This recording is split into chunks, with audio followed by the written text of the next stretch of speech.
سونا لگتا علی والا چنگا لگتا علی والا۔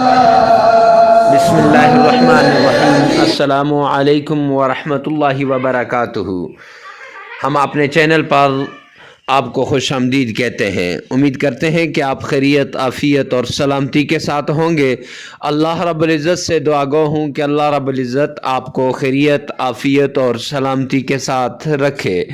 معزز سامعین کرام، آج عمران اسلامک اسٹوڈیو کے روحانی وظائف، قرآنی وظائف اور اسلامی وظائف کی دنیا میں ہم آپ کے لیے جو وظیفہ لے کر حاضر ہوئے ہیں، یہ بڑا ہی عمدہ وظیفہ ہے، نہایت ہی مجرب وظیفہ ہے۔ رجب کا یہ وظیفہ ایسا ہے کہ جو اس وظیفے کو کرے گا تو انشاءاللہ مالا مال ہو جائے گا، اس کی ساری پریشانیاں دور ہو جائیں گی اور اس کے اوپر جتنی مصیبتیں ہیں وہ مصیبتیں ختم ہو جائیں گی۔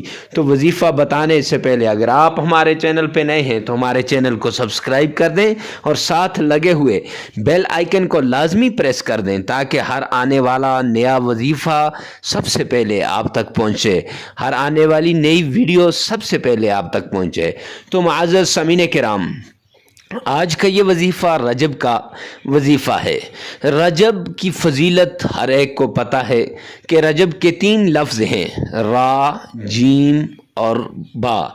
را سے مراد اللہ رب العزت کی رحمت ہے اور جیم سے مراد بندے کے جرم ہیں اور با سے مراد بر ہے، احسان ہے، نیکی ہے کہ جب بندہ مجرم بن جاتا ہے تو اللہ رب العزت اس پر احسان کرتے ہوئے اپنی رحمت کے سائے تلے اسے دبا دیتے ہیں اور اس کے اس جرم کو معاف فرما دیتے ہیں۔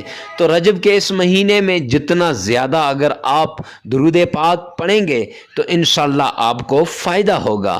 درود پاک سرور کونین تاجدار مدینہ جناب محمد مصطفیٰ صلی اللہ علیہ وسلم کی ذات عالیہ، ذات مقدسہ کے اوپر پڑھا جائے۔ ایسا درود پاک جس میں آپ کے تلفظ صحیح ہوں۔ جتنے تلفظ صحیح ہوں گے اتنا ہی زیادہ یہ وظیفہ اثر کرے گا۔ تو رجب کا یہ وظیفہ سردار وظیفہ ہے۔ تو یہ وظیفہ کیا ہے؟ فجر کی نماز کے بعد اور عشاء کی نماز کے بعد اول آخر 7 بار درود پاک پڑھیں اور پھر یہ ایک تسبیح یا بدیع العجائب بالخیر یا بدیع، یہ تسبیح آپ کی سکرین پر بھی آ رہی ہے، یہ لازمی کریں اور اس کو 1000 بار پڑھیں۔ اب 1000 بار پڑھنے سے اول آخر آپ نے درود پاک پڑھا اور اس کو 1000 بار پڑھا، آپ کی ساری مرادیں پوری ہو جائیں گی، آپ کے دشمن نامراد ہوگا، آپ مالا مال ہو جائیں گے اور آپ کی جتنی بھی رکاوٹیں ہیں، بندشیں لگائی گئی ہیں، وہ بندشیں ختم ہو جائیں گی۔ کسی کی نوکری پہ بندش ہو وہ ختم، کسی کے رشتے پہ بندش ہو وہ ختم، ہر طرح کی بندش ختم ہو جائے گی۔ تو معزز سامعین کرام، ایسے ہی روحانی وظائف کے لیے آپ ہمارے ساتھ جڑے رہیے، ہمارے چینل کو سبسکرائب کریں، ہماری ویڈیو کو لائک کریں، کمنٹ سیکشن میں لازمی بتانا کہ آج کی یہ ویڈیو آپ کو کیسی لگی۔ ملتے ہیں نیکسٹ ویڈیو میں نیکسٹ وظیفے کے ساتھ، تب تک کے لیے اللہ حافظ۔